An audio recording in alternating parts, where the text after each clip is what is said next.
Bismillahirrahmanirrahim. Dalam sebuah hadis yang diriwayatkan oleh Imam At-Tirmidzi, Rasulullah sallallahu alaihi wasallam pernah bersabda, An Abdullah bin Mas'ud radhiyallahu an qala Rasulullah sallallahu alaihi wasallam, Ala ukhbirukum biman yahrumu 'alan nar aw biman tahrumu 'alaihi an-nar, ala kulli qaribin hayyinin sahlin.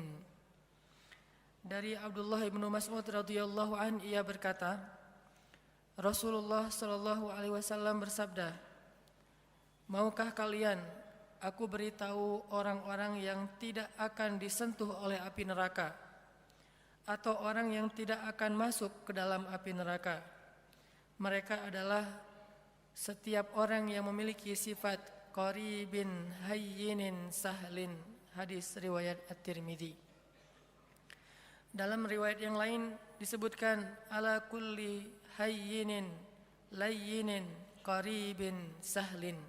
Orang yang memiliki 4 sifat, yaitu sifat hayyin, sifat layyin, sifat qaribin, dan sifat sahlin.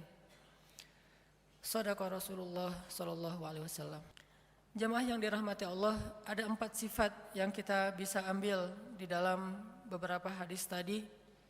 Sifat yang sangat diistimewakan oleh Allah Subhanahu wa taala pada diri seorang hamba.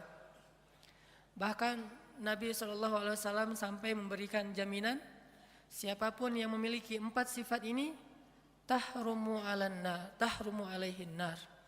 Api neraka tidak akan membakarnya, atau dia tidak akan mungkin masuk ke dalam api neraka. Sifat yang pertama adalah sifat hayyin. Kalau kita membaca di dalam Al-Quran, di antara ayat yang menjelaskan tentang sifat hayyin ini adalah surat Al-Furqan ayat 63. Allah Subhanahu wa taala berfirman, A'udzu billahi minasy syaithanir rajim. Bismillahirrahmanirrahim. Wa ibadur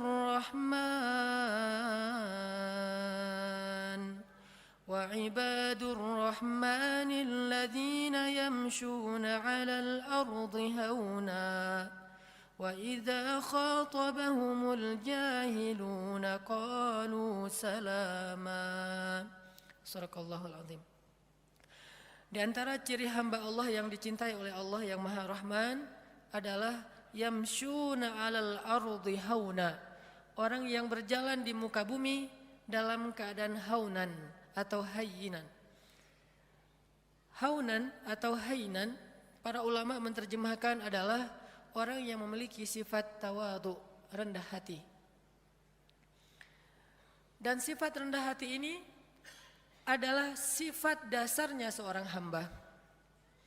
Bahkan kalau kita memberi judul terhadap ayat yang pertama turun kepada Nabi SAW, maka ayat yang pertama turun kepada Nabi itu ada 2 judul atau 2 tema besar. Tema yang pertama adalah tentang kebesaran Allah, dan tema yang kedua adalah tentang kehinaan seorang hamba. Itulah ayat yang pertama turun kepada Nabi. Iqra bismi rabbikal ladzi khalaq. Ini ayat tentang kebesaran Allah. Khalaqal insan min 'alaq. Ini tentang kerendahan makhluk. Atau Iqra wa rabbukal akram. Allah yang maha mulia. Alladzi 'allama bil qalam, yang maha tahu segala sesuatu dan mengajarkan ilmu kepada manusia. 'Allamal insan ma lam ya'lam, mengajarkan kepada manusia apa yang sama sekali mereka tidak tahu.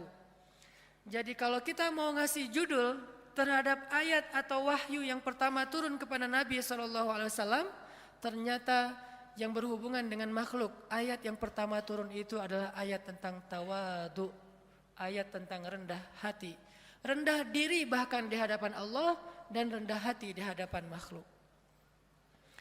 Karena ini adalah sifat dasarnya seorang hamba. Tidak mungkin disebut hamba ketika dia meninggikan diri, menganggap dirinya mulia, menganggap dirinya di atas, menganggap dirinya tinggi. Karena dasarnya seorang hamba itu adalah rendah. Sehingga ketika seorang hamba meletakkan dirinya pada status yang Allah telah tempatkan dia, baru Allah akan memuliakan dia. Tidaklah seseorang bersedekah kecuali hartanya akan bertambah, dan tidaklah seseorang merendahkan dirinya kecuali Allah akan mengangkat derajatnya.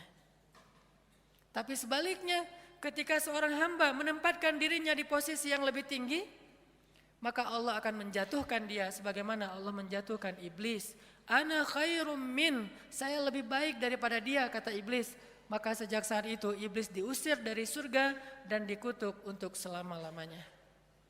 Sifat rendah hati, bahkan rendah diri di hadapan Allah Subhanahu wa taala adalah identitas aslinya makhluk. Identitas aslinya hamba, dan inilah ciri hamba yang dicintai Allah Subhanahu wa taala. Hayyin. Jamaah yang dirahmati Allah Subhanahu wa taala. Sifat yang kedua, hayyinin layyin. Layyin ini secara bahasa artinya bertutur kata dengan bahasa yang lemah lembut. Kalau kita memperhatikan bagaimana Islam bisa memadukan antara lemah lembut dengan ketegasan, ini menunjukkan betapa akhlak dalam Islam itu sempurna. Karena banyak orang yang tidak bisa memadukan dua hal ini, seolah-olah ketika bersikap lemah lembut dia menjadi lemah, dan ketika bersikap tegas dia menjadi kasar. Padahal tegas dan kasar sesuatu yang berbeda, lemah dan lembut juga sesuatu yang berbeda.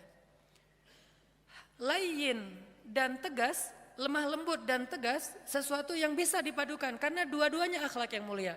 Mustahil dua akhlak mulia itu tidak bisa dipadukan, itu mustahil. Yang tidak mungkin dipadukan adalah akhlak mulia dan akhlak yang tercela. Maka kalau ketegasan kita sepakati sebagai akhlak mulia, pasti mungkin sekali untuk memadukan ketegasan dengan sikap lemah lembut.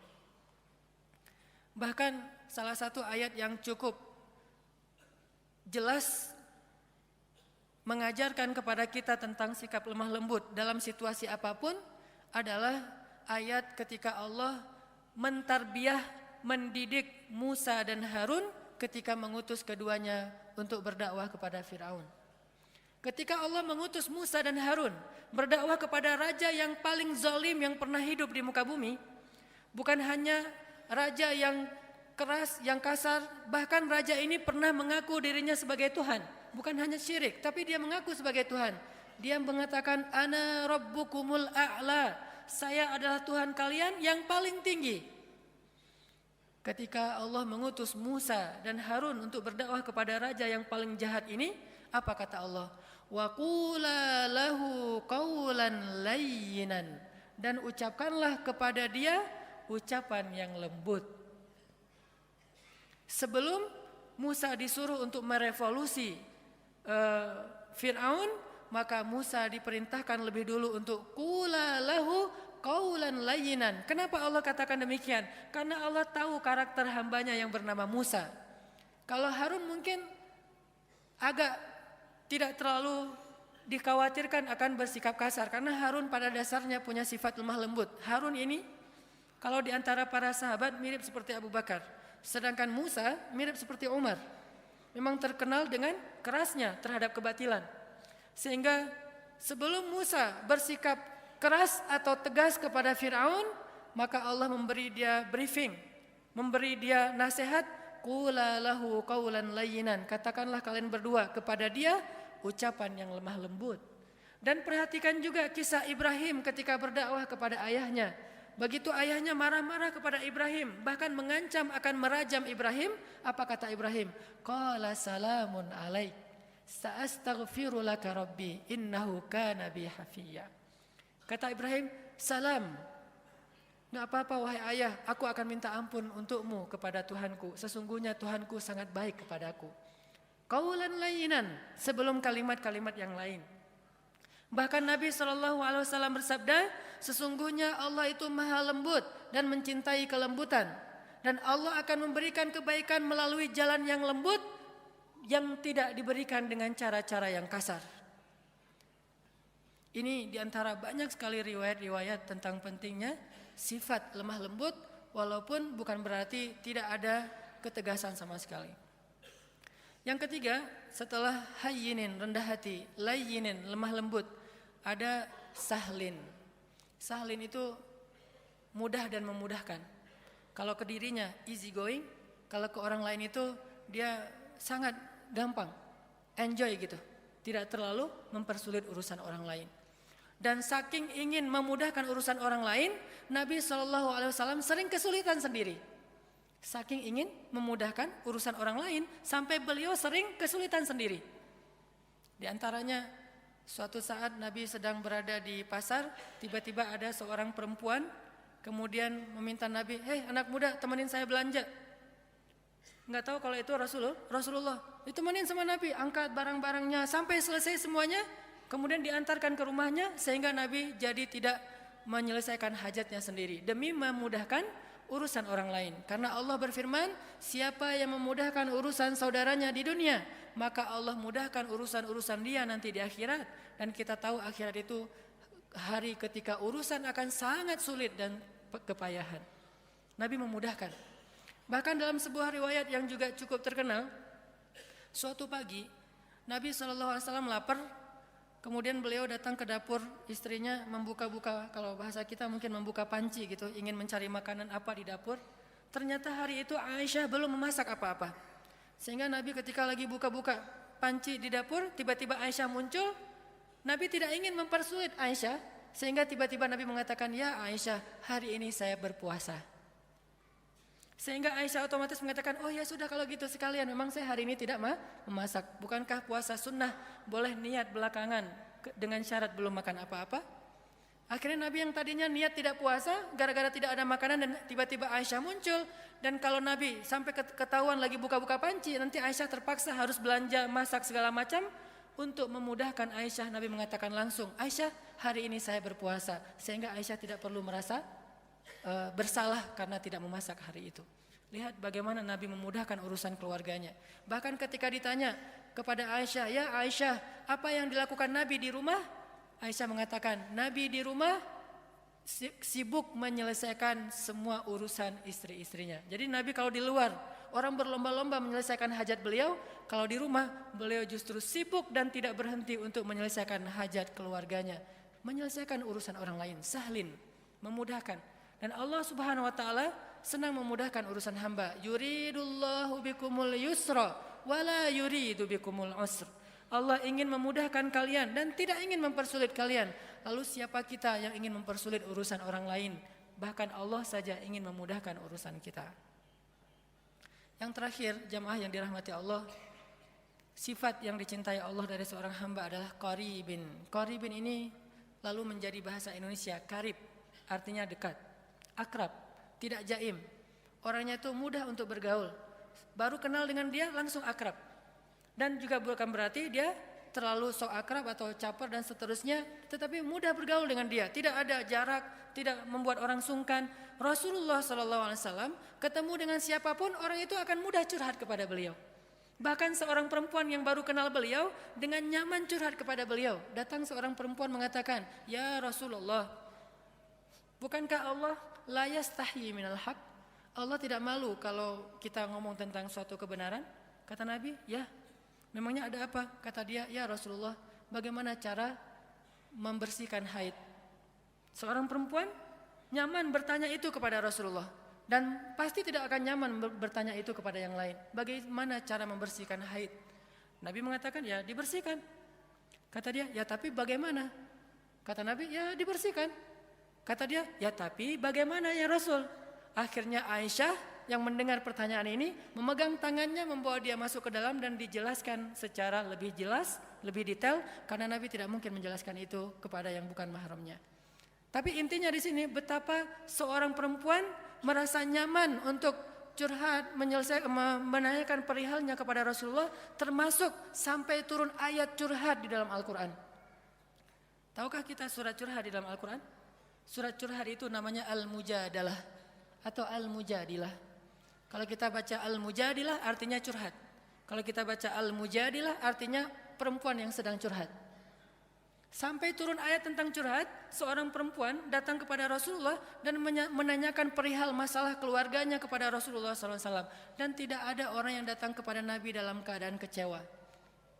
Maka jamaah yang dirahmati Allah Subhanahu wa taala, tunjukkan 4 sifat ini dalam kehidupan sehari-hari kita. mulai dari keluarga, tetangga, siapapun, bahkan orang yang kadang kita tidak kenal di jalan. Bukankah dengan tersenyum kita bisa mencairkan suasana? Bukankah dengan sedikit mengalah itu tidak akan merugikan kita? Kita adalah muslim, dan sebagai muslim kita punya tanggung jawab untuk memperlihatkan bahwa Islam itu agama yang indah, agama yang terbaik. Jangan sampai agama Islam ini dicela justru karena akhlak kita yang tidak baik. Berarti kita telah mencoleng agama kita sendiri. Mudah-mudahan kita bisa mengamalkan ayat dan hadis-hadis tentang akhlak ini dalam kehidupan kita. Dan Allah Subhanahu wa taala memberikan apa yang dijanjikan kepada kita, yaitu terhindar dari api neraka. Subhanallah walhamdulillah wala ilaha illallah wallahu akbar. Subhanallah